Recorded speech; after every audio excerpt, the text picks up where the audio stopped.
Have you ever prepared or eaten a stuffed artichoke? It's possible that you have, because artichoke dishes can be found in other cuisines across the world, including African and Arabian cuisines. Today, I'm going to be talking about the Sicilian American influence on Louisiana and how the stuffed artichoke is a shining example of that influence. A large influx of immigrants during the 1800s and 1900s brought with it a cultural hub in New Orleans that can be seen with food traditions and religious traditions even today. Did you know that the muffaletta was invented in Louisiana? You probably did, but do you know why? As Justin Nystrom talks about in his book, Creole Italian, an influx of 40,000 immigrants came to New Orleans. And he also talks about how this came to be. So during the late 1800s and early 1900s, there was economic instability in Sicily. So that combined with the labor shortage that happened after the Civil War in the United States called for a lot of opportunity for work. And so many Sicilian families took this opportunity and moved to New Orleans. So with that, they were able to create a community and depend on each other in a time where there was a lot of aggression towards immigration in New Orleans and throughout the rest of the United States. So with this dependency they built with each other, they were able to see Sicilian success.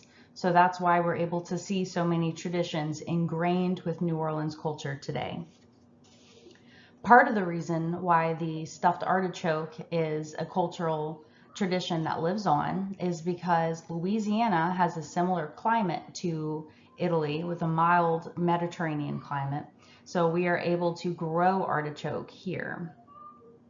There are cheap ingredients used in making this recipe, and it also requires family effort. So it's a beautiful tradition that is usually seen around Christmas and Easter. So usually around religious holidays and special occasions, you'll see this used. So today I'm going to show you how to prepare a stuffed artichoke with my family's own recipe. And then I'm going to show and explain how to eat it. So it's worth saying that every family is going to have slightly different recipes, and what you see still prepared in southern Italy and Sicily today are a little bit different than what this is. But this also shows how American cuisine and Sicilian cuisine were able to come together. All right. So first picture on the left-hand side is what artichokes look like by themselves, uncooked. And so the first thing you're going to do with it is open up the leaves of it by smushing it down. So that's what the right-hand picture is. And you are preparing for the washing of this. So on the left-hand side, you see where they are soaking in some water and being washed. And on the right-hand side is the stems being cut off, and my grandmother's hands helping me along with this project. Another thing that we do is take all the individual leaves. They have a point on the end and they need to be snipped off. This shows what all the ingredients are that we use. So we use olive oil, onion, Parmesan cheese, Italian breadcrumbs, and different seasonings, so whatever your preference is. So this is what that looks like on the left-hand side, all of those ingredients chopped up together in that bowl. On the right-hand side, you'll see me drizzling some olive oil over the artichoke and coating that in preparation for the stuffing.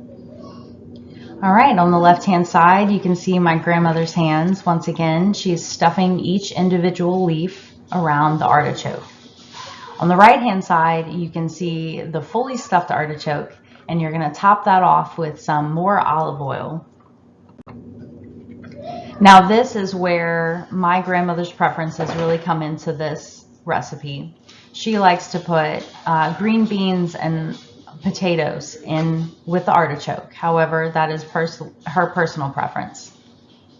Next, she puts about 2 inches of water into the pot. So the purpose of this, you're going to cover it and cook it and steam it. So it's just enough water to cook for about 45 minutes and allowing it to steam and all melt down and cook together. So in this last picture on the left-hand side, this is what it looks like when it's about done. So the way you know that it's done is if you take one of the leaves and with no effort at all, it'll come right out. So on the right-hand side, I've shown you where I've pulled out one of the leaves and what it looks like with the stuffing inside. You're going to scrape that off with your teeth, and you're also going to get a bit of the soft leaf of the artichoke along with that. It's an absolutely unique flavor, unlike anything else. Food tells us a lot about our history. Our state celebrates culture and food in a way that is hard to find in other places. So I encourage you to learn about your family's recipes, learn how to make them, learn how to tell the story, and we can feel more connected to our previous generations and on to the next ones. Thank you so much.